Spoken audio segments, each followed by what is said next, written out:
Hello folks, welcome to my channel. Today we are going to talk about what the LUMIX S5IIX could get from the S1IIE.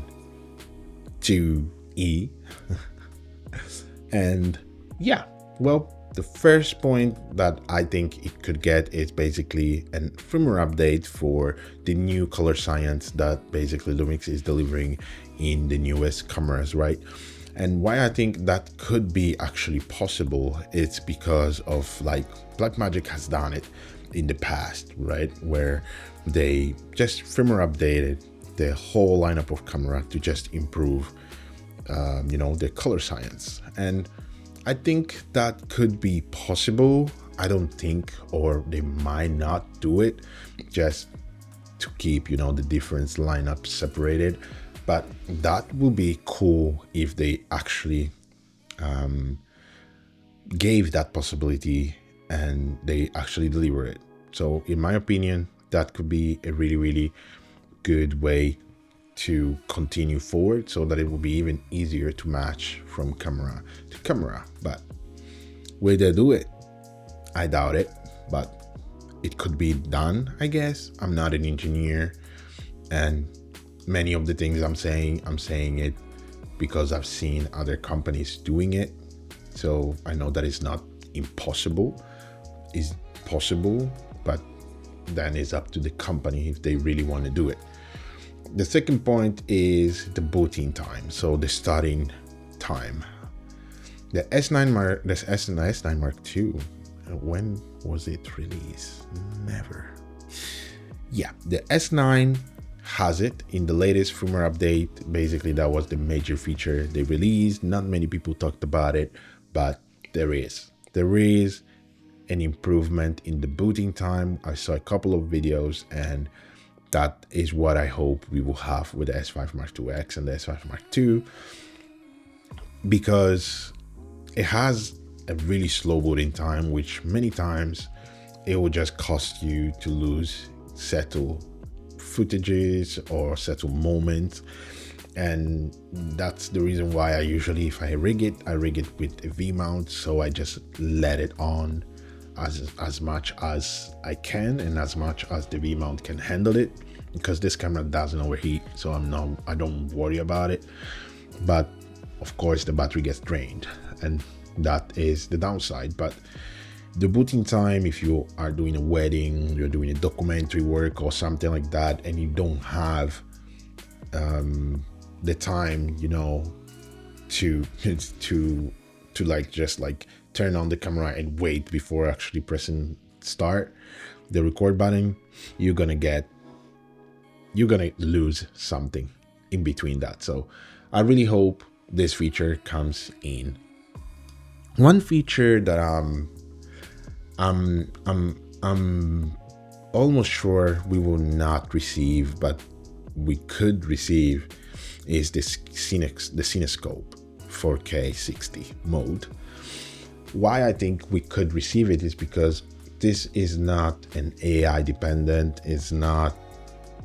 It's nothing. It doesn't depend on nothing. It just depends on the sensor, and because it's the same sensor, and the tweaks I think they did to the sensor, because you can't make a sensor faster if you actually just don't use a totally new system. It's the same sensor. They even said it. They just reinvented something, and the only thing I think they did there was the color science. Because anything else just sounds as firmware. So that's my thought. What is your thought? Comment down below and let me know what your thought is, and we can talk more about it. So what does the cinescope bring? The cinescopes will bring the 2.4 by 1 aspect ratio. So you basically lose bottom and upwards. And then when you are editing in a timeline of 16 by 9, you basically have a cropped image of about 1.3 instead of the 1.5. But what many people are not talking about, that the image is better than the APS-C mode, the 4K APS-C mode. This cinescope version, it's way cleaner, it's way better. I don't know how to explain. Like, you have to watch the image and make the comparisons. Like, if we receive this image, this firmware update, I will make a comparison so that people will understand what I mean, but it's way better. And I edit on a timeline of 2:1, so the crop is mostly about 1.1, which is minimal for me. So yeah, I hope we receive that. The third thing or fourth thing is false color. False color is something that I really wish LUMIX will actually give it to us in all the older camera bodies, or especially in the S5IIX, because it's the video centric creators camera, right, that they brought out. So that will be really super good to have inside this camera, and will make so much more sense for this camera. Though I've been waiting for the LUMIX Flow Up compatibility. Is it compatibility? I think it's compatibility. I've been waiting for the LUMIX Flow Up compatibility for the longest time now, because I feel like that is the best app LUMIX has put out there, especially for the functions of like combined.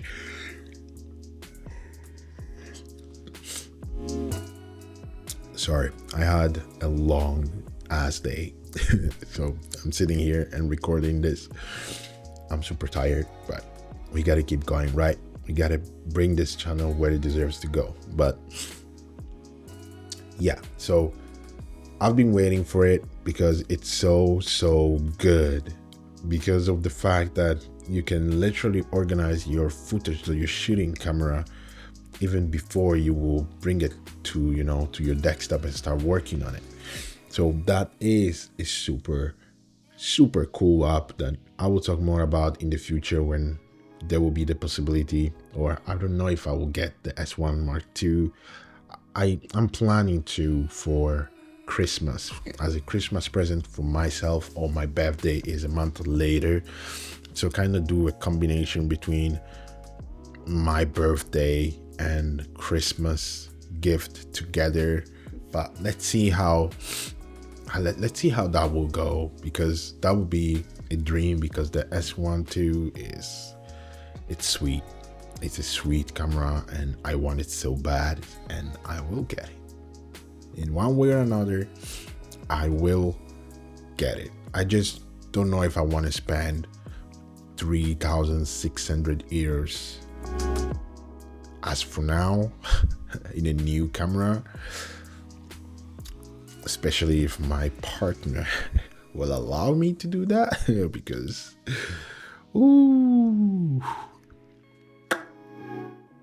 there is a lot of excuses I will need to bring up to justify spending that amount of money for a camera that I might actually not fully need, but it's mostly a want. You understand what I mean? But anyway, we are not talking about that camera now. We are talking about the S5IIX in the specific moment. The last thing I hope there will be the possibility to do is the ability to transfer from the camera to the SSD directly. So this is a function that the S1 Mark II, the S1 Mark IIe, and the S1R2 are able to do. So basically, you can transfer your files from your SD and CFX Type B card to your SSD. So I hope we are kind of able to do that too, because it would be really cool to have it in camera straight, and you don't need to get home before you can back up your files. You can just back up your files in fly while you are like driving back home, something like that, and that will save you so much more time. And who have the same kind of workflow that I have, where I cannot sleep until I back up the files when I get home. Doesn't matter the time I get home, I need to back up the files. Then you guys understand my pain. And what are the things that we are kind of sure we will never get. The first thing is the 32-bit float. It's sure there is a new hot shoe that has been created specifically for that, and to pair it with the DMW XLR2. So it's obvious we are not gonna get it. We have to make peace with that. Of course, the AI features, we are never gonna get them because we don't have an AI dedicated chip in the camera either. So urban sports AF, we can forget about it.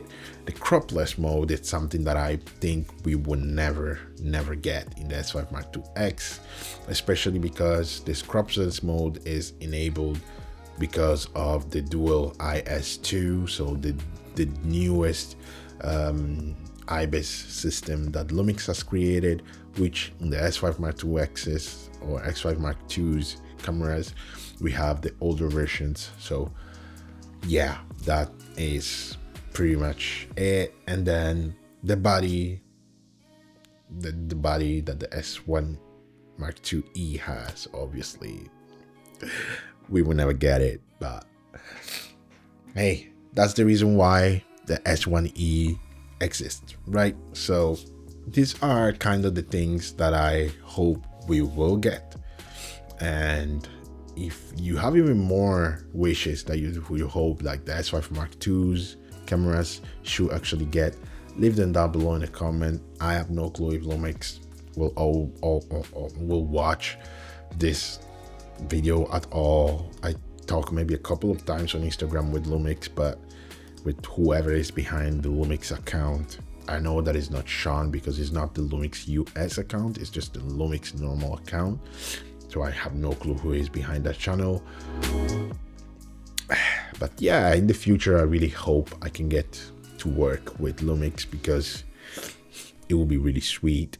I think this actually, and the next video, which I will talk about the S1IIE, are probably going to be the last videos for the next long period where I will talk about the LUMIX cameras per se, because I want to focus more now on reviews and stuff. I have already a couple of companies that have reached out to do a review for them, and one especially really big one that I'm in talk with, and we haven't finished everything yet, so we are still kind of sorting out things, which I really hope it works because it's one of my dream companies to work with. Until now, I've worked with probably smaller cameras company and brands, and I want to focus more on this too, on phone cameras and phone videography and stuff, because it's something that have always a passion, like really fascinated me, you know, phone cameras and how to use them and how they can be used to, you know, do professional work and stuff. So I want to focus on different things than only LUMIX. So if you want to see only LUMIX content, I'm sorry, I'm going to diversify a little bit. I'm still going to talk about LUMIX because I'm going to talk about my 2 years with this amazing S5 Mark II X, for example, and I keep hitting the mic. That video which is going to come out soon. I'm actually preparing to do a documentary next month with the phone. Actually, they requested to do a documentary with the phone, for example, and do a short movie which I will direct, and it will be filmed on the S5 Mark II X or the S1IIE.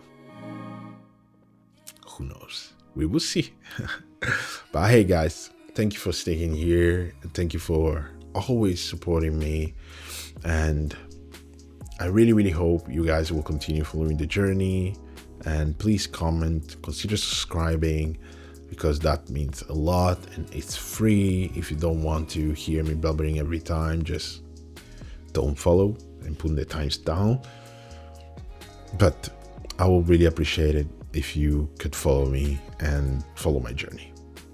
I hope to talk with you down below, and take good care of yourself. I'm going to see you in the next one.